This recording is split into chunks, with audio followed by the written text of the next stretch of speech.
This is the Basketball Show with Shane the Hammer Hill.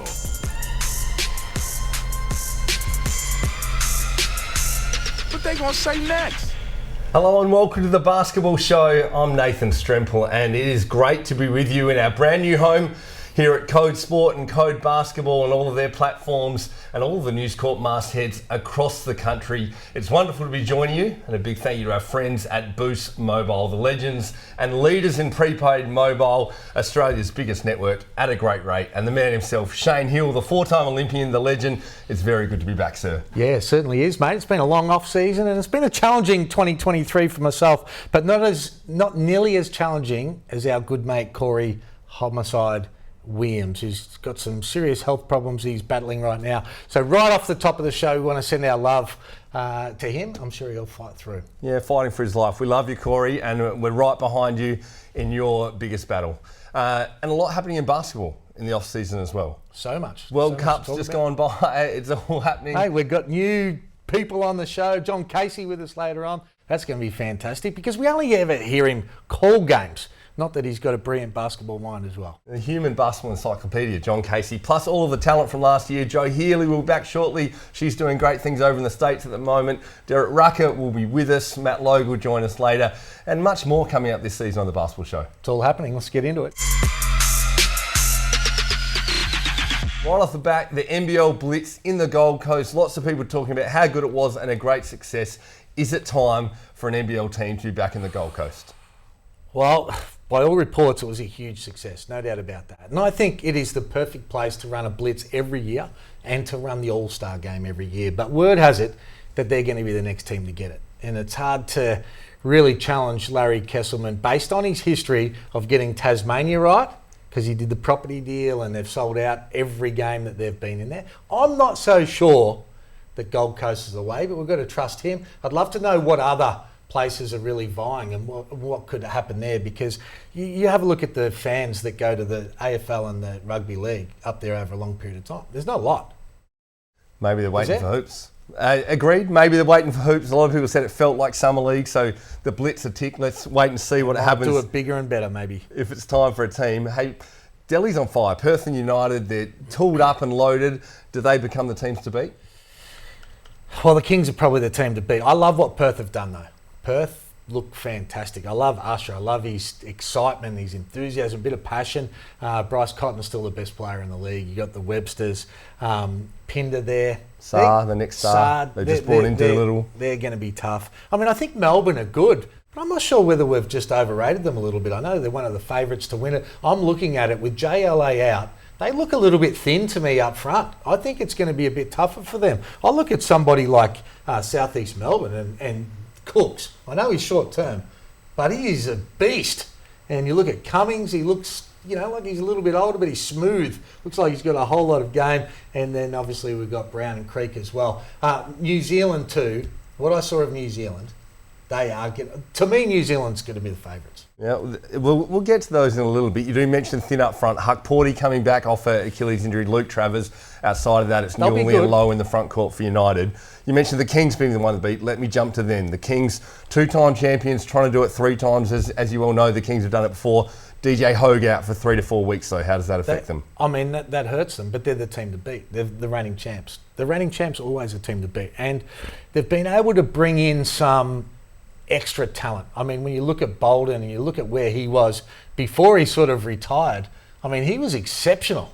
He was contributing in the NBA, and there was a lot of talk about where potentially he could go. Hogue was one of the best imports last year. Jalen Adams back, former MVP. So they've got all the talent in the world, but it does hurt them with Hogue out. There's going to be some question marks around them after the first month, I reckon.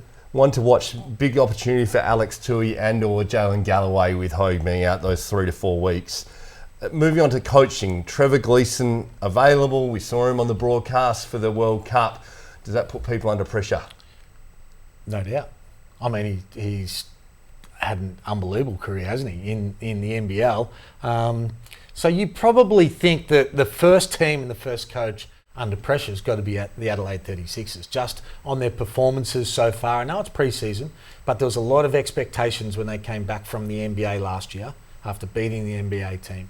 and then it was a disaster last year, and particularly with Randall, and now going through the same thing with an import as well. There's going to be question marks. I hope CJ gets some wins early to take that pressure off, because he's a great guy. I hope he lasts, but there's no doubt that he's got to be under more pressure than anyone else to start with. Trevor Gleeson, don't worry about Trevor Gleeson as well. What about Gorgian? Gorgian's without a job as well, so those rumours are going to continue to pop up. Gorgian's got a pretty good CV to pop on someone's desk. He might just get a job. You mentioned an import hole in Adelaide. The South East Melbourne Phoenix have brought in an import replacement for Alan Williams. He's due back in 4 to 6 weeks is what we're hearing. Tyler Cook ripped apart straight off the plane and won the Ray Borner medal. What happens there when Williams comes back and then Cook's available? Well, I mean, Cooks will get big money in the EuroLeague, you would think. But if you're the Adelaide 36ers, you'd be having a quiet sort of talk to his agent right now. I'd be surprised if that hasn't happened, because he has the ability to be able to change the Adelaide 36ers. And whilst they've got Humphreys, he has had some injuries over the time, and potentially those two could play together. But he's the sort of guy that you've really got to throw some serious money at, because he could change the difference between them finishing in the bottom few or making the playoffs. And unheard of too, we usually see imports take some time to settle in. He was straight off the plane winning the Ray Borner medal. Well, that's why I'm surprised that Melbourne are such heavy favourites in the first game. I think South East Melbourne are really going to compete against Melbourne Thursday night in the game opener, season opener. You heard it here from Shane Hill, Phoenix to win the throwdown. And before we move on from the starting five, so much extra talent in the league. Is it time to get your read on the next stars and the incoming talent for the NBL this year? Well, there's no doubt that the talent is off the charts. We've never seen the depth of talent in the next stars that we've seen before. But we want to see them under the bright lights. Don't worry about pre-season. We don't worry about that. Let's see what happens in round one, and then we'll start to take a little bit of a closer look next week. Hammer's take on the next stars coming at you next week. Now we welcome onto the show the head basketball writer for Code Sport. More and more attention being paid to basketball around the country. Matt Logue, it's great to have you here for the Lowdown. Oh, thanks for having me, guys. Pumped for another big season, and it's been a busy off-season. World Cups, Boomers, a bit of Opals, a bit of Blitz. Bring it on. All good things happening. Matt Logue's a massive name. Scottie Pippen's a massive name, and you've got a huge what may have been. Scottie Pippen, 6-time NBA champion, was, in his own words, close to joining the Sydney Kings coaching as a coach. Now, we can reveal I've spoken to Scottie. He'll launch the season tomorrow night, and he said to me that if it wasn't for COVID, he was very close to joining the Kings. And his good mate... As head coach. His good mates, Luke Longley, reached out, and he decided that just with COVID it was too much, but in his own words, he was close. And has he had any coaching experience? It's a great question, Shane, and I don't think he's got a top-level coaching experience, but in Luke Longley's words, he's got a great basketball brain. As we know, the legends of our game don't necessarily make great coaches, but just fascinating that it was in 2021, so it was prior to the Kings signing Chase Buford, it was after Adam Ford, and there were approaches, and the great man Scottie Pippen has confirmed it. Wow. They might have dodged a bullet, though. I mean, with Buford, he ended up being one of the all-time greats in a short period of time, though, right? I played for Mark Price in Melbourne, and that's exactly what they said to me. He's got a great basketball brain, but yeah, you didn't experience. No Buford. You didn't experience. It was no Buford or Gorgian. Yeah, exactly. You could imagine the headlines. It's Scottie Pippen, the great 1-2 amazing punch with headlines. Michael Jordan. Yeah. Well, speaking of headlines, the NBL new regulation around no phones pre-game, but there's one particular player who doesn't want to let his phone go. Yeah, the best player, as Shane Hill said in the opener, Bryce Cotton. He's not happy about the ban on phones. Now, the ban on phones, put simply, is literally because there's gambling. So 60 minutes before tip-off, you're not allowed to have your phone, so you can limit the access to information. So betting has exploded. But Bryce is not happy because he uses his phone all the time before the game, because his pre-game ritual, would you believe it or not, is watching stand-up comedy. So he's not happy. He wants his phone back. Now, luckily for Bryce, my understanding is under the rules, every club gets 4 iPads that are not connected to messages for players to use for music, stand-up comedy. So Bryce might be in luck, but he's not happy. He wants his phone back. Larry, something like a bit of Husey or Carl Barron? What's he into? Like more American slapstick type stuff. Like, yeah, he didn't give me an example, but anyway, it's working. Well, it's working. The great man is, You caught up with Bryce about it in person. Let's have a look what he had to say. I like to listen to music and watch stand-up comedy for every just kind of loosens me up a little bit. Even though I'm super focused going into a game, having some laughs, it just allows me to relax a little bit before it's time to go. So yeah, it'll be interesting to see like what's going to happen with all this stuff. It's, yeah, not a fan of it. Mate, that was good stuff. You interviewed him in the bar, did you? Mate, it was the Gold Coast Blitz in the lobby up there, and it was quite. It sounded like the janitor's upstairs, but no. Did you have to take the beers off the table? Were you holding a beer as you interviewed him in the bar? Mate, no, not allowed. But no, the great man was very giving of his time, and there's more to come in the coming weeks from Bryce. He's he opens up, and we'll have it on the show, but he opens up exclusively about his Boomers eligibility as well. Oh, well, good. Speaking of Boomers, all eyes looking towards Paris. Alex Sarr in the mix as well. Yeah, Alex Sarr looked terrific at the Gold Coast Blitz. He's a potential number 1 draft pick, top 5, and it revealed to me that he wants to play for France at the Paris Olympics next year. Now, he's a potential lottery pick, so it depends what his NBA club thinks, plus the talent. Playing for France, does he fit in there? Well, based on their performance, he certainly fits in there because they are horrific. And I'd have the same argument as I did last year when I thought Giddey should have been in the Boomers. Yep. Of being able to get him ingrained early because he's going to be a superstar of the future. So let's have a look what Alex Sarr had to say. We can't win every year, obviously, but I guess it was just a tough year for them this summer. But hopefully we can get something done in the Olympic Games 2024. Yeah. Is that something that you'd like to do one day? Most definitely. I mean, if I can do it in 2024, I'll do it in 2024. It's most definitely a goal of mine. Sarr on some draft boards at number 1. So is it France with 2 number 1 picks, Wemby and Sarr at Paris? Time will tell. Matt, thanks for all the breaking news. That is the lowdown. Time now to throw to a new segment. It is Hoops Highlights, care of Boost Mobile.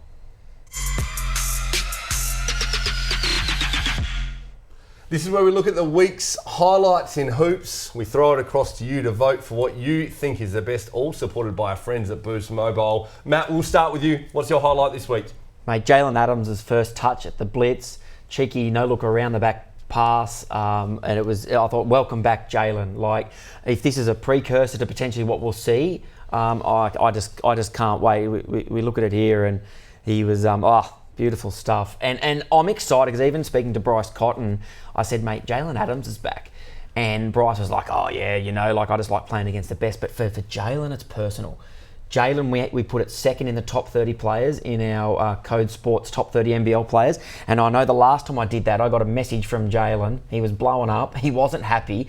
So I think he'll make it personal this year. He wants to be. He thinks he's the best player in the NBL. And I think he'll go after Bryce this year. Should be captivating. That's a surprise that King's taking something personal. But that's okay. That's all right. Yours. Can I say mine now? Shane, please. We'd love to know what you like. Xylan Cheatham. Is that his name? Is that how you say his name? I didn't tune in for a whole lot of games in the Blitz, I'll tell you, but I did tune in for this one. What a dunk. Roll the tape, please, because, oh my God, this was unbelievable. Some of our best dunkers haven't had dunks like this, and if that's what he's going to set the bar with in pre-season, oh my, it's unbelievable stuff. Well, that's just one of them. I actually think he got even higher on another one where he was head high, sort of copping the rim in the face. So he is at the other end of the court. Athlete. That was the dunk that I wanted, not that one. You've got the wrong dunk. That was still good. This is exciting to think that we've got that much just in 3 pre-season games. Come on, direct the Dave again. Xylan Cheatham. Now, I'm going to go a little different tack because the WNBA is blowing up. 2 great highlights from you guys. But how good to see Brianna Stewart come through in what was such a close race between 3 over Alyssa Thomas and Asia Wilson, taking out a second MVP award. Only the second time in history, first time since 2005, that the MVP winner had less first place votes than the person in second, Alyssa Thomas. Happened in 2005 when Swoops won MVP, even though Lauren Jackson had more first place votes. And Brianna Stewart and the New York Liberty, Superstar. Absolute killing at the moment. Are they going to win the title? They're going to be pretty hard to stop right now. They are absolutely are they going to win the title? Are they going to beat Vegas? Yeah, well, Vegas is super talented, but Brianna Stewart's a champion. It's hard to beat the over champion. I look forward. I think they'll win through. Brianna Stewart versus Asia Wilson will be something to watch. Certainly will be. SuperCoach NBL, brand new format, more than double the entrants already compared to previous seasons. This is where it's at. This is where budding people that know their hoops want to get around and be involved in a fantasy version of NBL basketball. Car on the line for the best person in the country. I'll give you a brief example. I'm sure you're right across it. You're the guru, aren't you? You're the guru with this? I would say far from the guru, but I'm happy to have a crack. Not what you said before. Essentially, you pick a team, you pick 10 people in your team, 5 of them are on the court, 5 of them are on your bench. The ones on the court score full points each week. The players on the bench score half points. And then as the season goes along, you have 2 trades each week.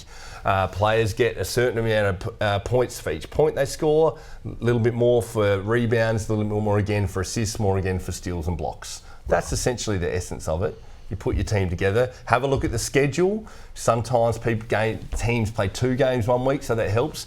So this is a look at the Blitz. Bryce Cotton, far and away the most expensive player in the league, also the highest scorer, as it showed there at the Blitz, down to Tyler Cook, who came straight off the plane and absolutely tore it up. The 2 New Zealand imports, one to watch, although spoiler, buyer beware, they do spend a couple of weeks over in America with the NBA, NBL games. And how about Matthew Dellavedova coming in, firing, ready to try and earn his spot back in the Boomers lineup? If you haven't done it yet, just jump onto supercoach.com.au and get yourself a team. And now, this is not fair because we have a basketball show league. Matt's going to be in, Shane, you're in, Joe's in. All the team are competing. But What's not fair? Because I need to show my team. You get to look at my team. I've got my team here. I'll talk about my Matt team. hasn't. He's just going to copy me. But this is my team. This is who I've picked. That'll do. See, that's what I'm talking about. You think you're the guru. I don't have my glasses on, so please read. Look, I'm starting with Huck Porty at the centre, 2 forwards in Cook and Travers, Cotton and Delhi are my guards, and on the bench there, Galloway and Bannon. He's under a bit of an injury cloud, but I hope he's going to come up. Alex Sarr at the centre spot, Flowers from Adelaide and Armstrong as my bench guards. And a little bit of cash left in the bank. That's it. And you're the guru at this game. When you say that's it, mate, that's your team. Just a humble competitor. Well, putting my hat I'll in the let you ring. know what I've got. All right. Have you got anyone Mitch the same? Creek. Okay. No. Usher, he was great. He should get extra points just for his enthusiasm and passion, I reckon. Yeah. I've got Sarr in the starting 5, only because he's got 2 games this week, so I get double for that, right? Yeah. You get double points. Creek's my captain. I've got Brown. He's been on fire. He's got 2 games this week. For your captain. I've got McCarron, because I think he has to come out aggressive. If I get a really good aggressive McCarron, I reckon he's a good buy. I've got Baines on the bench, only because they got 1 game. I think Baines is going to have a better season this year. Don't worry about 20 that. and 20 in the Blitz, so it's a good sign. Galloway, Aldrich, Armstrong, and Henschel. Henschel from Perth can play. All those young kids can play. Is that Lamarcus Aldridge or Albrecht? Who have I got? You said Aldrich. Aldridge. No. I don't have Lamarcus. Because Lamarcus would be very he would good be in good. NBL He would be good Supercoach. value, especially for the $69,000 that I paid. So over here, old Logue's just watching, just picking up who the good buys are. What do you think? Excitement around SuperCoach? Oh, mate, for starters, it's massive for basketball. SuperCoach has been at the forefront of a lot of our Australian domestic sports for a long time, right? So to have the NBL involved like this, and as you said, registrations are through the roof. People are talking about basketball, and it's a bit of fun. You pick your team, you're watching the games. Hopefully, it increases the audience for the NBL, and I think it will. In terms of who I'd pick, I think Mitch Creek's a certainty, just his work rate alone. He can play. Yeah. I'd go McDowell White, and I think a Smokey, depending on injury and if he can stay on the court and that, and he's a young guy that I'm really impressed with, is Taron Armstrong. I just think, particularly his ability his assist play, his ability to make others better, I think he'll be really good this year.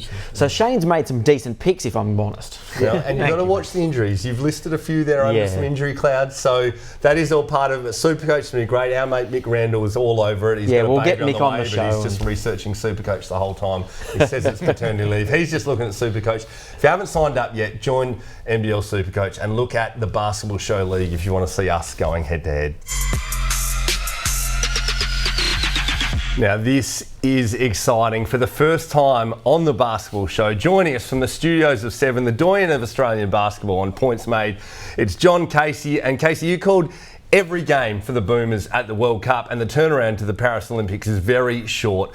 Talk to us about where the Boomers are at. Oh, first of all, let me say thanks for having me on the show, Nathan Hammer. I've been a long-time viewer of this. You do a great job promoting basketball, and it's a real privilege to be involved. And, it's a privilege to be involved at the World Cup level as well, because while a lot of people were disappointed with the Boomers, I certainly wasn't. Yes, we didn't make it to the podium. Yes, there is a quick turnaround to Paris, but I thought they played quite well given the circumstances, and I still think that they can get on the podium in Paris at the Olympic Games.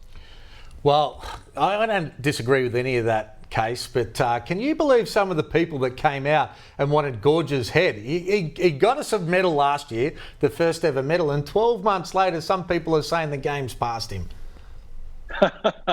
It's incredible, isn't it, that you only have to just be slightly off the pace and people are calling for the coach's head. Look, Gorge did a great job. Let's not forget that they lost Landale in the game against South Sudan before they left to go to Japan, and that really threw a spanner in the works. I had them in the semi-final frame up till then. As soon as Landale was hurt, I thought he was the only player we couldn't afford to lose, and when we lost him through injury, I didn't think they would make the top four, and I think they did well to get through to the second round and weren't that far away. Let's not forget, Germany won the World Cup. They were 8-0. Australia were the only team to out-rebound them in a game, and we had a shot right at the death to tie it away. We led going into three-quarter time. Australia performed as good as anyone against Germany, and Germany are world champions. So if you look at it that way, we're not that far away. I think we got a taste of Josh Giddey as well, about the superstar that he was at the World Cup, only being 20 years of age, and what he's going to be able to do. It's his team now, but the one area I was probably most disappointed in was the defensive end overall. That was what they promoted they were going to hang their hat on, and I don't think they probably reached the levels that they did at that end of the floor. No, I'd have to agree with that, Hammer. They certainly didn't. And again, I think that was due to the absence of Landale. Players were forced to play out of position. Nick Kay was thrown into a role that it's not his strength. Duop Reef had to become the starting centre rather than the backup centre, and it just sort of got tangled up from there. So players were a little bit out of position. The defence, you're right, didn't live up to standards, but what about the offence? It's the highest scoring tournament for Australia in our history. Putting points on the board isn't a problem, and there's nothing wrong with putting a lot of points on the board. If they get Landale back for the Olympics, Ben Simmons comes into the picture as well. They're going to be a whole lot better defensively, and if the offence fires like that, then a medal is certainly within their grasp. Did you say Ben Simmons? So you believe in Father Christmas, do you? Ben Simmons he's going to play for Australia. I think I've heard that 5 times. Now, while I'd love to believe it, at some stage you've got to be able to say, oh, I've heard this all before. Well, let's hope it's Paris, Hammer, because you're right, we've heard it all before and it hasn't transpired, but every indication is now, and I think the experience that he had from afar during the Tokyo Olympics and the way Brian Goorjian has left the door open for him, well, if he wants to play, and he says he has, I know he said that before, but I think he would really like to be in the green and gold and at the Paris Olympics. Let's hope he has a great year in the NBA, and let's hope he's there in Paris, because with him, well, we can challenge for the gold medal. Well, there's no doubt that he would completely change the roster if his mind's into it, if he's passionate, if he's into the culture of the Boomers, and adds to that because his physical presence and his ability to play multiple positions would make them absolutely unbelievable with the sort of attack we've got at the defensive end, no doubt about that. Closer to home, Case, you are in South Australia, you're the Adelaide man. What's going on over there? It's all good, Hammer. I don't know why the experts are predicting that we're not going to play that well. Let me tell you about something. The last 5 home games here in Adelaide were sold out last season. Almost a record 6,000 members signed up already coming into the new season. Yes, the on-court isn't going as well as we would have expected, but they won the Blitz last year and then missed the finals. So I think they're taking a different direction. They're going to be winless in the Blitz and then hit the ground running when the season gets underway, starting with a win in Brisbane on Friday night, back here to beat Melbourne on Sunday, and then they're across to Perth next weekend. It's a tough schedule. Obviously, Jamal Franklin is no longer part of the organisation, although he's going to be at the game on Sunday here in Adelaide. They've got some work to do. That is without a doubt. They've got the job ahead of them, but they've got some great pieces there. If Isaac Humphries can stay fit, Mitch McCarron, I think Jason Cadiz lit it up. I was at training today and he was outstanding. He's going to enjoy playing against Brisbane. There are a lot of positives to work with, but also, indeed, some work to do. Well, it's now confirmed you believe in Easter Bunny as well. Good on you, Case. It's fantastic to have you on board for the show this year, mate. Come on, Nathan. Hey, lots of good things coming out of South Australia. You can't blame Case. Telling it how it is, come on, Case. one to watch. If they sign Tyler Cooks in a few weeks' time, when Williams comes back, that'll be a game changer. That might change things. Good on you, mate. There you go. We'll look Very forward good to having the great man, get John. Tyler in here. And that is points made. And that's all we've got time for here on the show. Big thank you to our friends at Boost Mobile, Australia's leaders in prepaid, access to Australia's biggest network at an absolutely great rate. Big thank you to Boost Mobile. And thank you to you for joining us right here at our new home across Code Basketball and Code Sport. You can still see us on all of the News Corp mastheads right around the country. Hammer, it is good to be back with you talking hoops. Can't wait to talk about all the results from round one. We'll see you then.